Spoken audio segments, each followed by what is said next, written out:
Welcome, Brandon, to the Making Connections podcast. It's a pleasure to have you today. Hey, Spencer, thanks for having me. Awesome.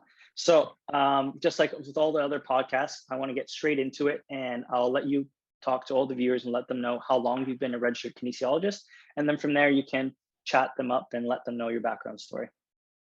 Yeah, for sure. So I've been R.Kin since 2018. I wrote the exam a few years into my career. Yeah, it's been a good 3 years. Obviously looking forward to keeping that R.Kin designation for a long time. So I started out professionally as a registered Pedorthist. That was back in 2014. So I went to Western University for my undergrad, kinesiologist, like probably everyone listening. Yeah, like every single kinesiologist, just fascinated with your athlete growing up, or you're fascinated with athletics, or you have some injury when you're a kid and you get stuck in some physio clinic numerous times. So through a lot of injuries and a lot of rehab as a kid, multiple broken legs, sprained ankles, you name it, I pretty much every injury under the sun. I had a lot of exposure to not just R.Kins really, but just rehab in general. Kinesiology wasn't super popular, sort of in the early 2000s before we were registered with the Ontario government. So you always had there's always like assistants around the physio clinics, or there was always a kinesiologist without that registered title. Yeah, I remember actually 2012, I was in my third year of university, and that's when the announcement came out that R.Kin was going to be registered. And it was really, really exciting. There's a lot of speculation in terms of, how quickly the profession would take off, in terms of being a little bit more recognized or a little bit more kind of respected in the healthcare community for the broad scope that we have. Yeah, it's like my experience with the Kinesiology Association in college, like they seem like they've done a fantastic job, and hasn't even been 10 years. Yeah. In terms of just like the content they provide for kinesiologists, it's fabulous. So so I didn't exactly jump right into the R.Kin profession straight out of university. I kind of took a little bit of a different path. So I remember in my fourth year, and this is pretty common. You go to sort of career fairs, or you get close to graduation, you're trying to figure out what you're going to do after you graduate. Exactly. Everyone sort of figured out in the last year, right? So yeah, exactly. It's like, all right, time to make some money. So I always loved biomechanics.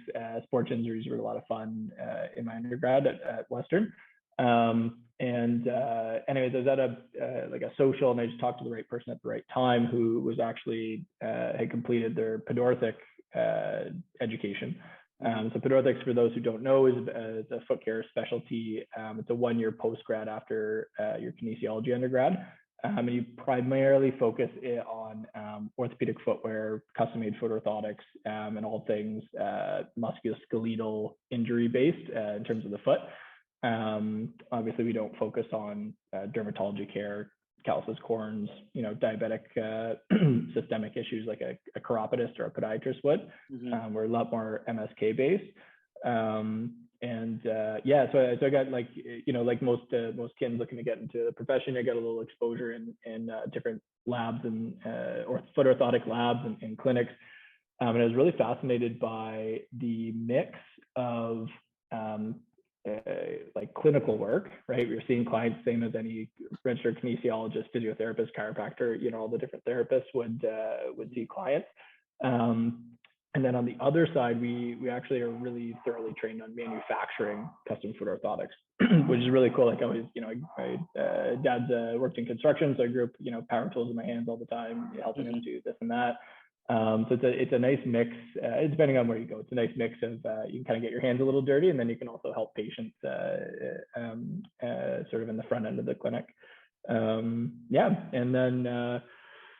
been a Pedorthist since 2014. 2018, I decided to write my R.Kin, and the decision to do that, it wasn't really challenging. Basically, the further I got into my Pedorthic career, I was realizing that there's such a massive lack of rehab for the foot.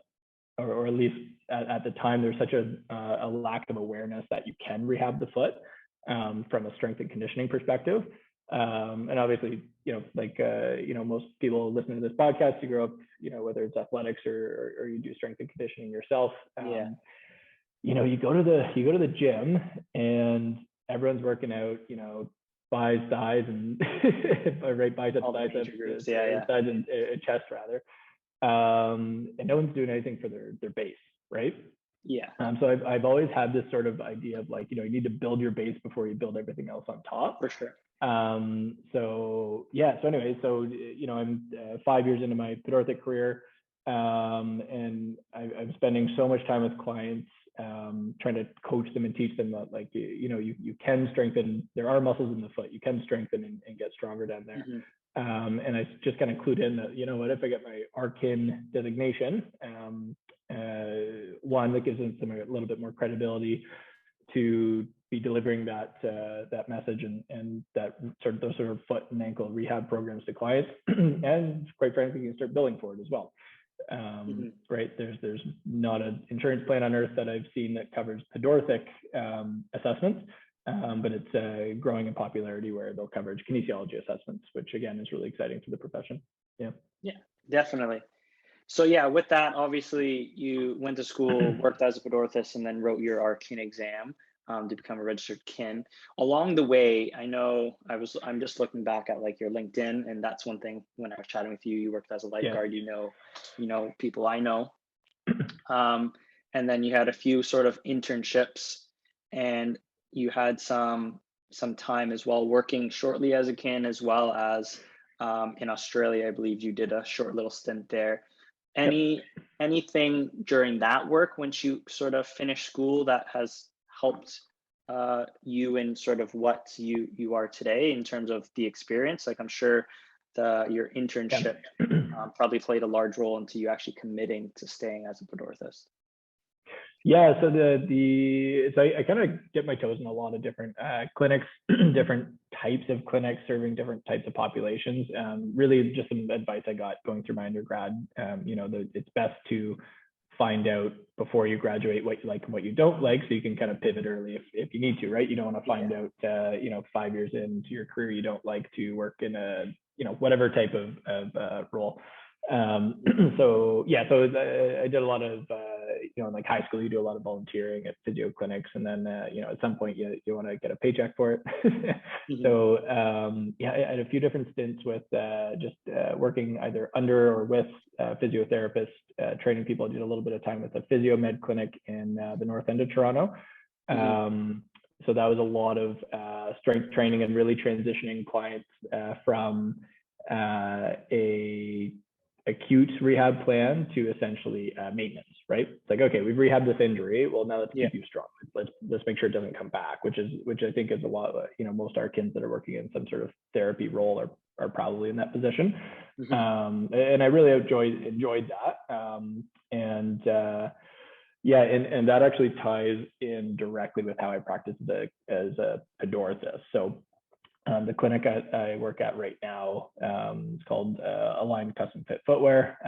We mostly market and are bringing in clients that are looking to either optimize the function of the shoe they're in, or they come in with a foot or ankle ache or pain, and they're looking at advice on getting rid of the pain or just moving better. So Pedorthic school focuses quite a bit on foot and ankle, and then they sort of leave there's a bit of coverage in terms of like knee and hip function, but they really leave it to your kinesiology undergrad to recall how that translates. And I always just found this disconnect where it's like, okay, well, the hip drives gait, right? The hip drives movement, right? Like your glute and your hip complex isn't firing properly, like you're never going to have a functional foot. So my time spent in physio clinics practicing as a kinesiologist has actually added quite a bit to the way I treat clinically now.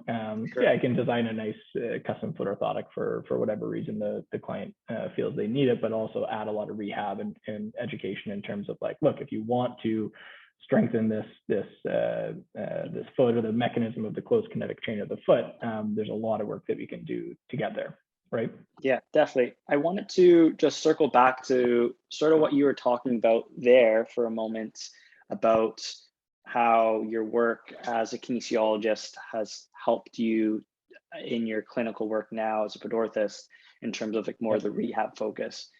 Before we go a little bit more in depth in terms of your day-to-day job as a pedorthist, do you typically, like, yes, you do all your moldings, all the sort of inserts, all the things, but do you typically in your practice like actually prescribe exercises and stretches for people to do with their feet as well? Is that part of it? Is it common for other pedorthists to also do that? Is it just people who have that exercise background? I just want to get an idea about that, because that's really interesting, two things to put together. It's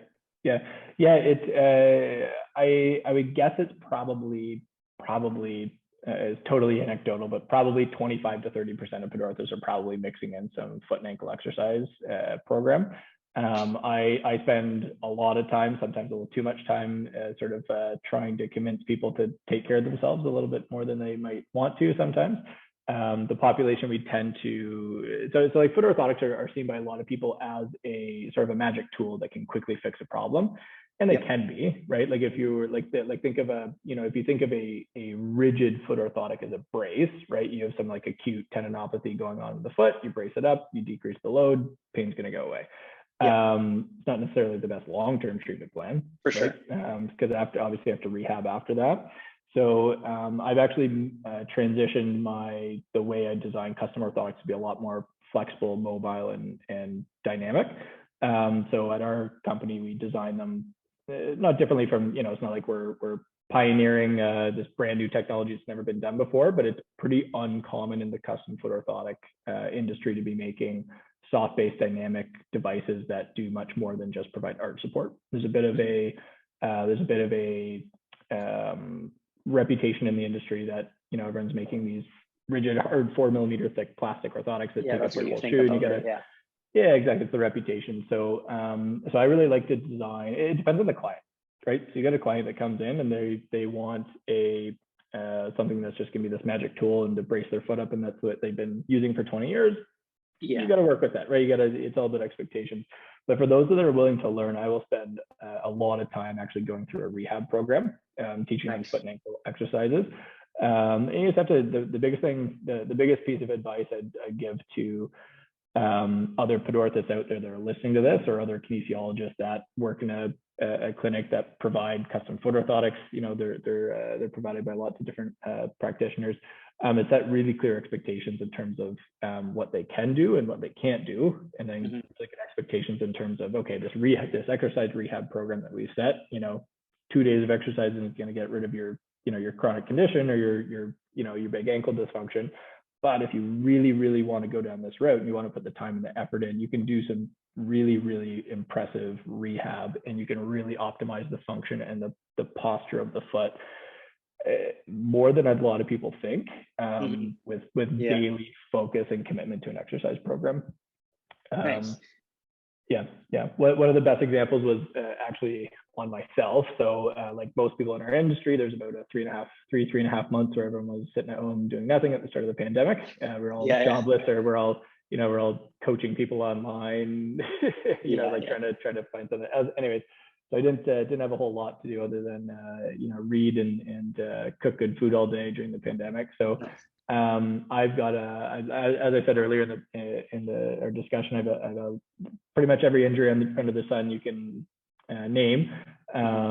My left limb, I've done a number of really bad injuries on, mostly when I was younger, early teens, playing soccer, hockey, all that.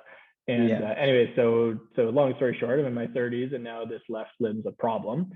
I've got a slight leg length difference. My left foot is quite flat and planus. Basically, I've got a bunch of repetitive ankle sprains on that side. That's part of the problem.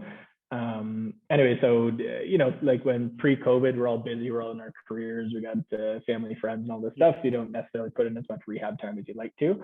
But the 3 months off was wonderful, and I legitimately committed every single day. I put at least a half hour of work into that left limb. And I took this planus weak, this flat weak foot posture and was able to pop it up and really really connect my central nervous system to the your four major muscle groups in the lower limb. And I was surprised in how successful I was with my own body. Even though you probably preach that all day, right? You're like, oh, yeah, it actually does work, right? Exactly, right. So since then, I've kind of had that story to share with clients where it's like, look, if it's easier said than done. It's not easy, but if you can commit the time and the effort into like a regimented program, then you can do that. Yeah. No, that's fantastic that you add those two things together, because I think it just makes sense, because I know myself as a kinesiologist working with a little different sort of clients, that some have orthotics and, like you said, they're really rigid, and it's like, okay, this is the problem solved, when really it's an aid to it. I mean, whether that's plantar fasciitis or whatever different things, that's like, yes, absolutely, that helps support you, and you mean gets rid of the pain, but there are different things like exercises and stretches and other rehab protocols that you can go through that would help you diminish that, or not even need potentially that sort of hard plastic or orthotic in your shoe. And like you were saying, you can have a more dynamic one that kind of actually moves with you a little bit more, allows a little bit more freedom, so then your muscles can actually do the jobs they're supposed to if you actually train them to do that. And what you just explained there was a perfect example of, having that commitment level is challenging for anyone, but when it gets done correctly, you do see results. So you definitely probably preach that, like you said, tell that story all the time to clients, right? You're like, I did it, I believe in this, I know it works, you just got to put in the time. So that's really interesting, because I'm sure if you didn't have as much of that kinesiologist background, you probably wouldn't really include that as much, because I'm assuming in your Pedorthic education, did you guys get a lot of information or education on like exercises and stretches? And if so, is it just people don't have the time or to include that sort of in treatment plans, I guess? It's it's definitely included in the content you're taught through school. Most Pedorthic students have a kinesiology undergrad, just based on how the profession markets the profession. So it's, I guess 90% of students writing the Pedorthic exam have an R.Kin background. So I think the program's sort of designed on the fact that you have that foundational information, you understand strength and conditioning, biomechanics, like the basic stuff before the program. And then so it's a 1-year program. The Pedorthic, for anyone who's curious, you can definitely definitely reach out to me, and I'll chat your ear off about whatever you want to know Pedorthics. And honestly, if anyone wants to do like a shadowing day or see what it looks like in person, I'm more than happy to take on it. Awesome. Everyone heard it here first. I'll make sure to put all of this information after. You guys can spam them if you're curious. We'll chat a little bit about Align and all that stuff in a moment. But go on. Oh my goodness, where was I? Just talking about, like, we were talking about Pedorthics, and like that if exercise and stretching is included, and you're saying kinesiology generally they're kinesiology undergrads. Right. Coming through the Pedorthic program. So the Pedorthic program, like there's a lot of information they pack into a 1-year program. So it's 1 year long. It's straight out of kinesiology undergrad. It's all placement based. So you're in clinic, you're in an orthotic manufacturing facility, you're in a footwear retail / Pedorthic clinic. So you're learning hands-on the whole time, which is really nice. It's, in my opinion, it's the fastest way to learn. After 4 years of lectures in your undergrad, you just want to get your hands dirty. Yeah, I didn't learn anything in undergrad, so I'll tell you that. So. All the hands-on stuff. Yeah, exactly. 90% of what you learned after school. And then in terms of lectures, there's a bit of content on strength and conditioning, but they focus way more on, they want to make you a complete expert on foot and ankle biomechanics, musculoskeletal. Coming out of your Kin undergrad, you probably breezed through the anatomy of the foot and ankle pretty quickly. So there's so much other stuff to memorize. So obviously you have to become an expert on the lower limb. And I think just a lot of Pedorthists that have that Kin background, just based on a handful of colleagues I have, the later they get in their career, they start to add more rehab, right? Because they realize that the bracing option or the bracing concept of an orthotic, it works for a lot of people, but doesn't work for everyone, right? So you need some other tools in your kit. And I love what you said earlier. Like I really think of a custom foot orthotic as a tool, not a long-term, or not a permanent solution. For some people, it's a long-term solution, but it's not a permanent solution. Like there's so many other things you need to do, including footwear, to optimize the way you move. But yeah, like the Pedorthic and Kinesiology, they tie together so perfectly. It's a really, like if anyone's curious and they're looking to sort of whether they're a Pedorthist or a Kinesiologist and they're looking to add another profession to their mix, or just expand their scope, like they tie together so well when you're seeing it definitely makes sense. Like that's where I see like there's a lot of promotions as well. Like there's like 1 year massage as well, right? Because it just makes sense because you learn so much in your undergrad that you can easily transition the human body to massage or to different things. So I definitely looked at like Pedorthics. There's like that's something that's really interesting because just like you, I played soccer, still playing soccer, probably roll my ankle every other game. And I had the flattest feet. I always wore like indoor soccer shoes all through high school. I mean, so I definitely could probably learn a little bit about what you did for your own ankle for myself. But all that sort of stuff can definitely, the kinesiology undergrad can really help you with a lot of things. And I think Pedorthics is a good option. I know I shadowed a little bit just when I finished school, like we were saying, like trying to figure it out and all that. But what I wanted to go a little bit more in depth of now is just quickly scrolling here on your LinkedIn. You start working in different sort of locations. You worked in one. You worked at the walking mobility clinics, and then you moved on to a line where you're now the regional director. Which congrats, that's awesome. Congratulations on that. But I wanted you to chat a little bit about your sort of day-to-day as, I'll say, a Pedorthist, and then you can add a little bit of your extracurricular stuff that you have to do as the director as well, just so we can get an idea about your role as a kinesiologist and Pedorthist as well. So it's so I'm still seeing clients quite a bit. I definitely don't want to stop seeing clients. The sort of move into the regional director roles, it's really just sort of training management and making sure that operations in the clinic are humming really well, so clients have really good experience. And obviously keeping the schedule booked up, very important. So clinically, I spend probably during my assessments, like I really I interchange sort of the kinesiology Pedorthic hat.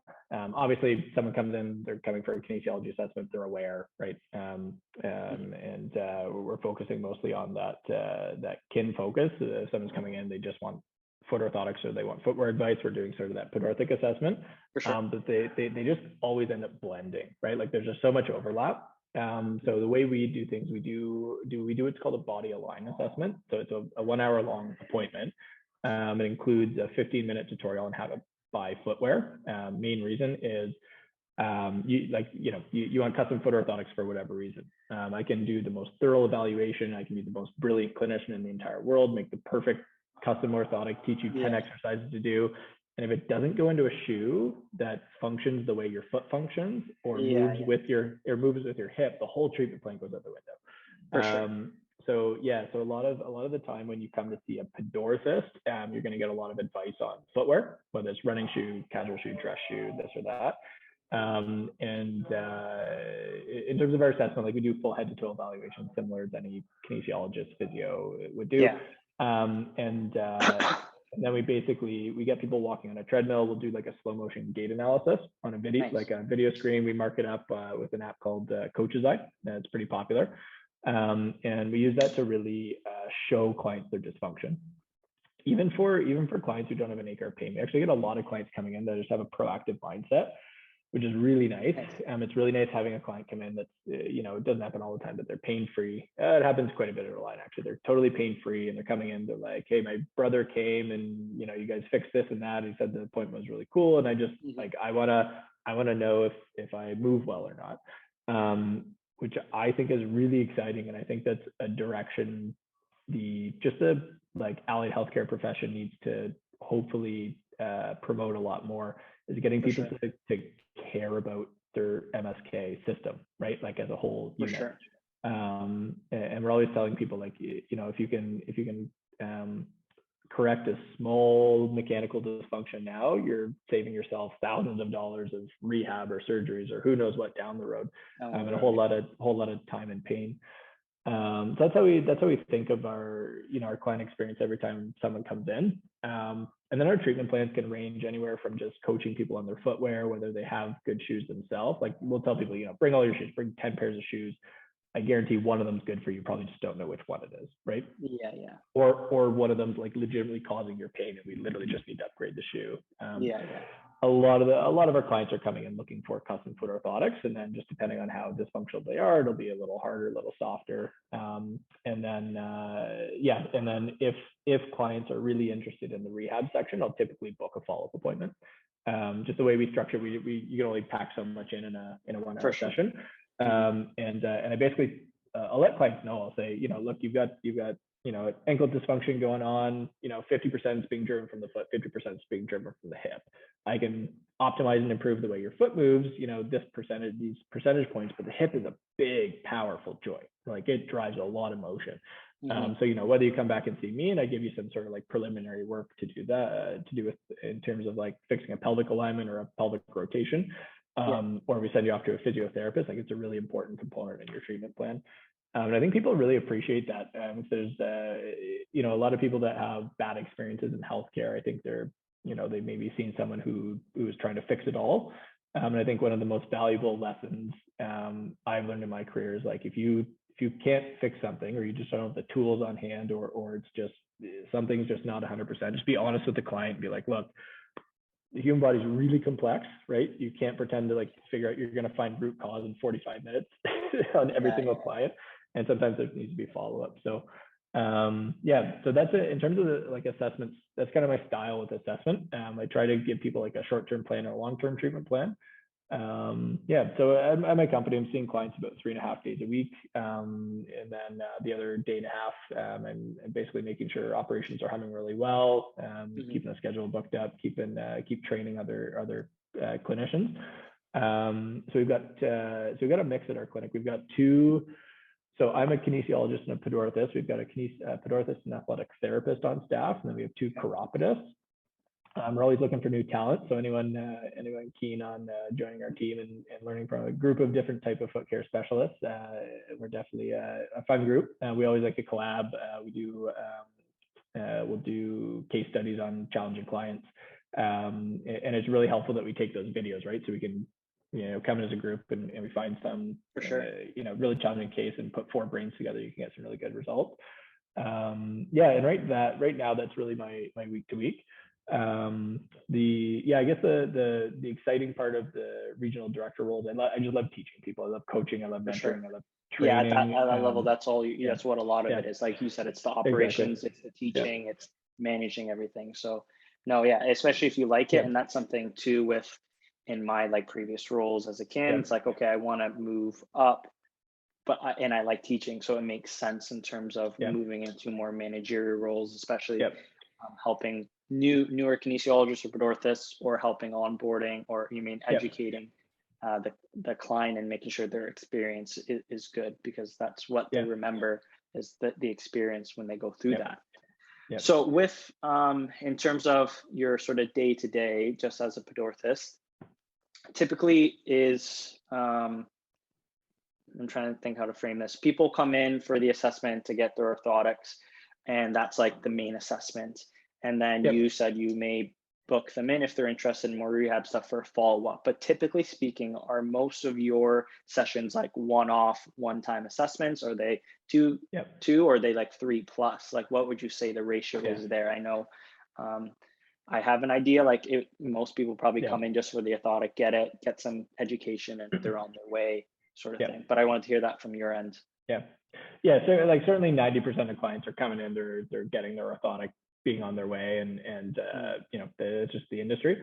There's nothing wrong with that. Like that's just, you know, that's the mindset of the client. That's the mindset of the client.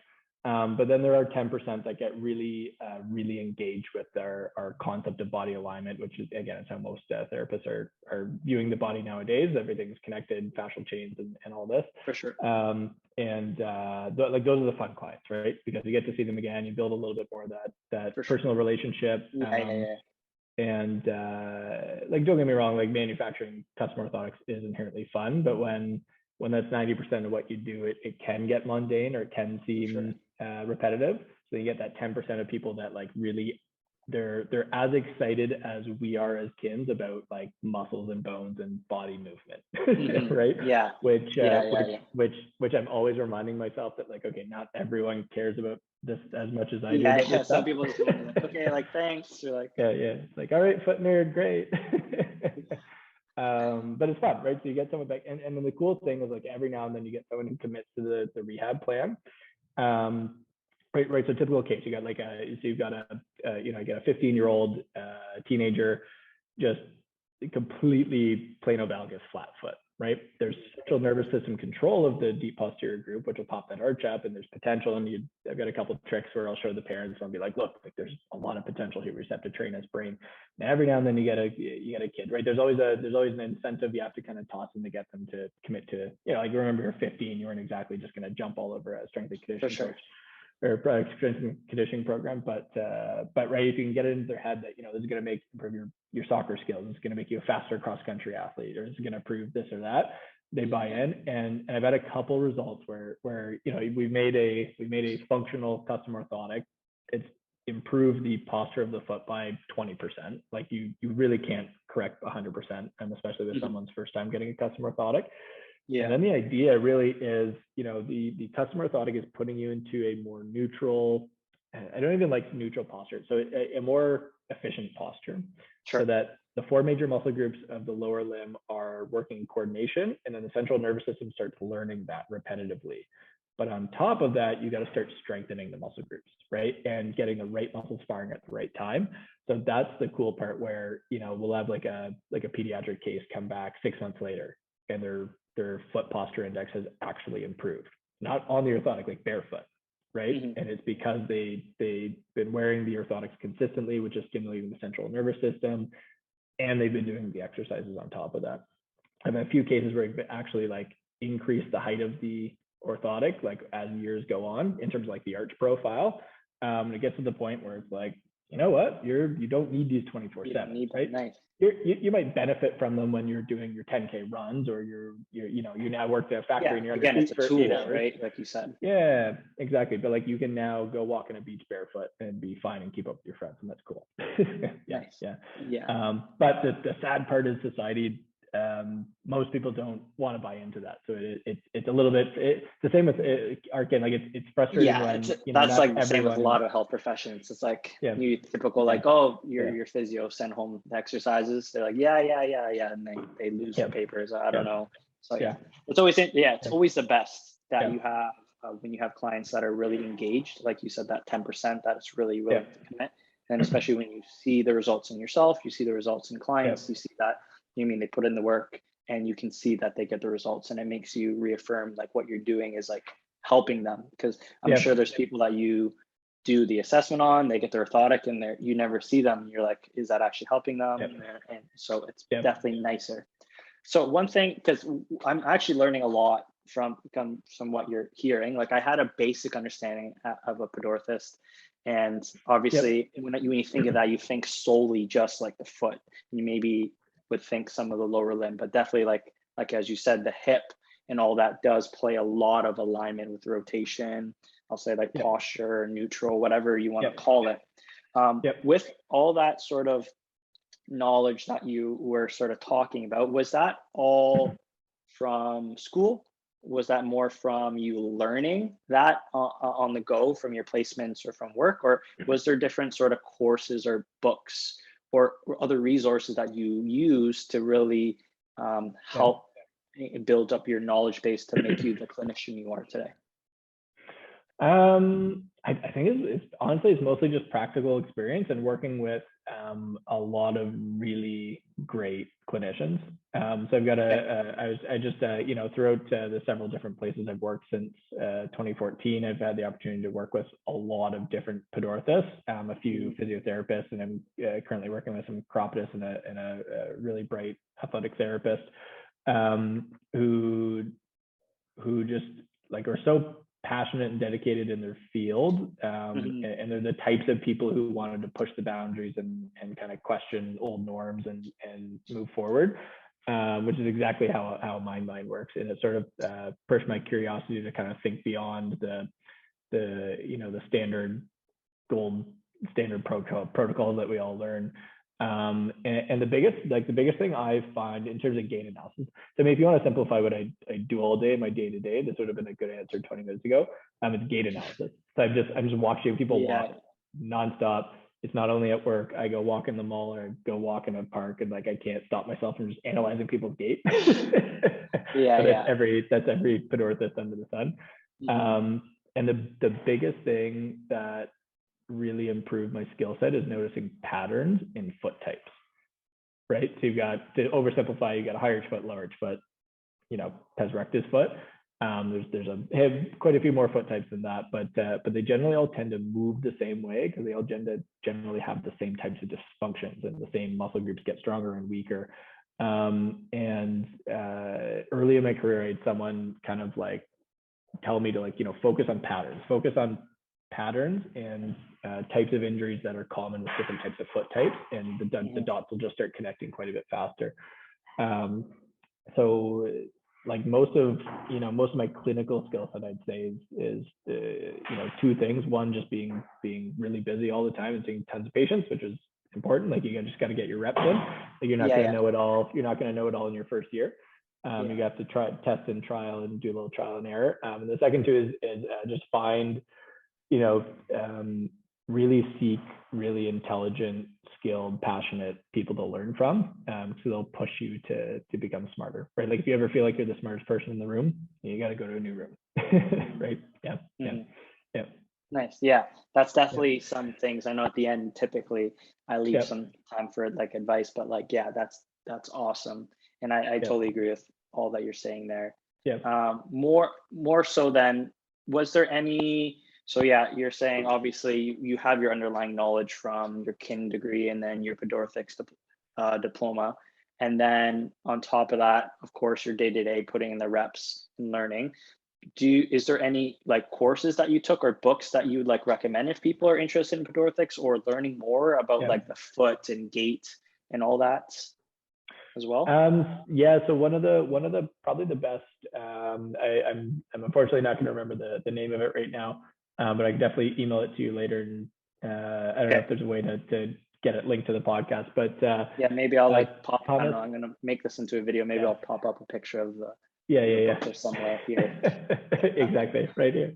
So Tom Michaud is a chiropractor out of the States, and he is brilliant. If you can ever get a chance to just listen to him speak about human anatomy and gait biomechanics, it's just he's just fascinating. Like he just you can listen to him for hours. He actually, so our Pedorthic Association has a symposium every year, and he always comes, and the house is packed. His lecture will be like 2 hours long. At the end of the 2-hour lecture, like no one gets up. They're all like, no, keep going, keep talking. So he's got a number of gait analysis and foot and ankle textbooks. Again, the name's going to escape me, but Thomas Michaud, you'll be able to Michaud. Michaud. You'll be able to find them. He's quite good. Human locomotion. Thank you. Human locomotion. So that's one of our core, that's like the core book for Pedorthics as we're going through our program. And then, if you can find any lectures online by him or he's usually speaking at, symposiums and conferences, that sort of thing. In the physio kin Pedorthic realm. He's quite good. In terms of books, I haven't cracked open a textbook in years. Probably should. Don't worry. One really good podcast is The Gait Guys. The Gait Guy. the gait guys. So it's two chiropractors, different chiropractors out of the States, and they are brilliant. They're just like, they may as well be physiatrists. They probably have more knowledge than your average physiatrist, but they're just clearly so passionate about healthcare. Like they deep dive on all these topics. They have a really robust podcast with a lot of different subscription options and free options. But they're very focused on the neurology of gait, which is something that I think is often looked over when you go through physio, pedorthic. I haven't gone through physio school, but I've talked to lots of friends who are physios. Pedorthic, physio, kin school, like the neural component and the component, like how important the central nervous system is to MSK injury and function is really important. Obviously, your muscles are controlled by the CNS. So they talk a lot about how neurology affects a lot in terms of chronic pain and pain management and rehab. And they're a lot of fun to listen to. So there's a good year where that was all I listened to on my commute. I had a 1 hour commute for about a year of my life, and they sort of challenged me to think a little bit differently in terms of analyzing musculoskeletal conditions and gait analysis. So they're a really good podcast to listen to. And then I can't think of any other recommendations off the top of my head. No worries. If anything comes up, to all the listeners or to the people that are watching, I'll link as much as I can in the show notes of things that we talked about, regardless of what we talk about today. I'll make sure to link all of it in the description. So what I wanted to sort of, I guess, wrap up with some stuff is, I know you already have sort of chatted about some like advice for people who are either looking to become a pedorthist or beyond that. I wanted to kind of wrap things up and kind of get your thoughts about where you see the future of kinesiology going, or as an R.Kin. So I know coming in as an R.Kin, you're using that as your practice, and I'm sure you interact maybe with some other kins. But from your perspective, where do you see the future of like registered kinesiology going in Ontario? So like there's a tremendous amount of potential. I say this to clients regularly. It would be amazing if, as a society, we started taking our posture and our musculoskeletal system as seriously as our dental and our eye care, right? So it's obviously heavily based on people's third-party insurance plans, but right, like people are going for checkups for their teeth every 9 to 12 months, as you should. But everyone just waits for the rest of their body to fall apart, right? Definitely. And it drives us nuts, because we practice this every single day. But I think there's a ton of potential to get to the point where kinesiologists can be the leaders in posture and body alignment, right? Just like coaching people and guiding people on how to move pain-free, move effectively, move efficiently. I'm always telling clients, like, there's no in my career, I've never seen someone with perfect biomechanics. It doesn't exist. Everyone's got something going on. Everyone's got an injury, or they sit a certain way, or whatnot.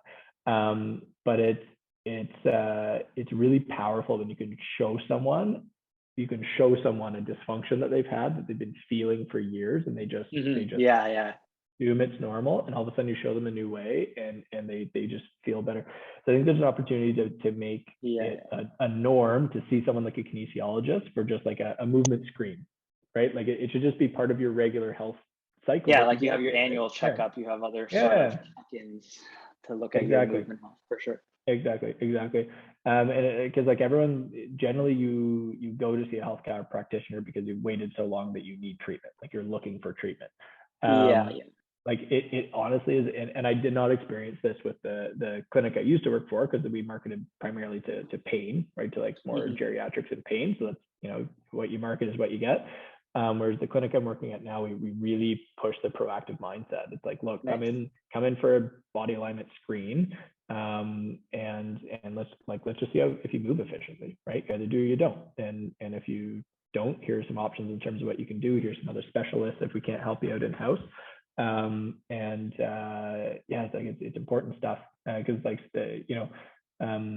so many people just expect to need a knee replacement when they're 50, right? It's like, Yeah, like a lot of this stuff can be prevented with just like being for sure. aware of Yeah. movement dysfunctions and taking care of it Mhm. early. So I think there's an opportunity for kinesiologists to be really proactive in their communities and push the message of proactive healthcare. Yeah, because a Yeah. lot of people are going to physios and chiros and massage therapists once it's a chronic or acute pain and they really need the help, right? So yeah, Mhm. if we can be those sort of leaders in the proactive mindset, there's an opportunity there. Yeah, Yeah. absolutely. And that's something like that I preach all the time on this podcast and other people's like kinesiologists can really be that group to really, you mean when you have that issue, you're thinking about that, you want to think, oh, I should see a kinesiologist. You know what I mean? Just as much as like, oh, Yep.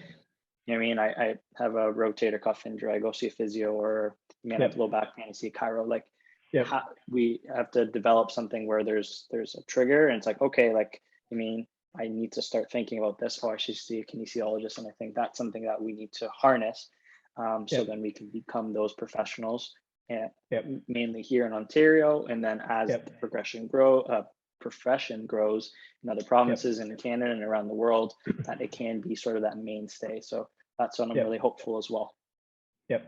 Yep. Yeah. And I like the idea of like being like a lifestyle coach. So this is something that one of the guys I work with right now kind of got into my head. It's you're not seeing someone and treating them and never seeing them again. Like if you want to build up a clientele, like you need to build that trust. And kinesiologists, we can almost think of ourselves as like movement coaches, right? For sure. Like it's you're not coaching a soccer team anymore. You're coaching grown adults that need to go to work and make a living. Yeah. So it's whether that helps kind of people make that connection for their clients, where it's like like I want to be your trusted source for all things MSK. For sure. If I need to refer you somewhere else, I will. But Yeah. most of these basic movement things, like we can do as a team together. Yeah. No, totally agree with that. Yep. So I want to just wrap up here, Brandon, and say thank you so much for coming on the podcast. Yeah. You were had so much information to share. We talked a lot about Pedorthics. Like I'm gonna go and look up some stuff because I definitely have my own clients that have some sort of lower limb foot issues that I'm like, okay, I'm trying some things. Maybe I need to do a little bit more research. Maybe I need to refer them to a Pedorthist that also can help them with some more specialized rehab or exercise, or maybe they need some different footwear recommendations. So I just want to say thank you so much for coming on the show today, Brandon. Yeah, thanks for the time. It was a lot of fun. We no surprise, we filled up an hour. Yeah, I know that's exactly what you're saying. Yeah, I'm surprised I kept it under an hour. Yeah, so I was like, okay, we got to start wrapping up before we start to go too far. I know we could have chatted forever about lots of things, and I know you have so much knowledge, and I know if I have ever questions, I'll definitely be reaching out to you and anyone who's listening. Like Brandon's saying, if you're interested in Pedorthics, you can reach out to Brandon. I'll put his LinkedIn down below. I'll see if he wants to give his email. I don't know. We'll find out. I'll ask him after. But there's definitely a lot of different avenues you guys can reach out and learn more about Pedorthics, about Align, about Brandon. And I'll make sure to leave that all, like I said, down in the show notes. And lastly, I just want to say thank you to all the listeners. Of course, thank you guys for taking your time out today to listen to this, hopefully this full podcast. And as you can see, it's a little bit more of a newer format now. We're doing video, so I can hopefully make little pieces of content, release that to get a little bit more interest. So if you guys know of any other R.Kins, yourself as well, Brandon, if you know any other kinesiologists that would be a good fit, that are doing really interesting things in the space, you guys can send me an email directly at makingkinnections@gmail.com. And other than that, make sure you check out our LinkedIn, Facebook, follow us there on Instagram. I'm going to try to start to produce some more content there to follow along instead of just releasing the podcast. So again, I just want to say thank you to everyone listening. Thank you, Brandon. And thank you, everyone. And hopefully you guys enjoy this new format, and we'll see you guys soon. Take care.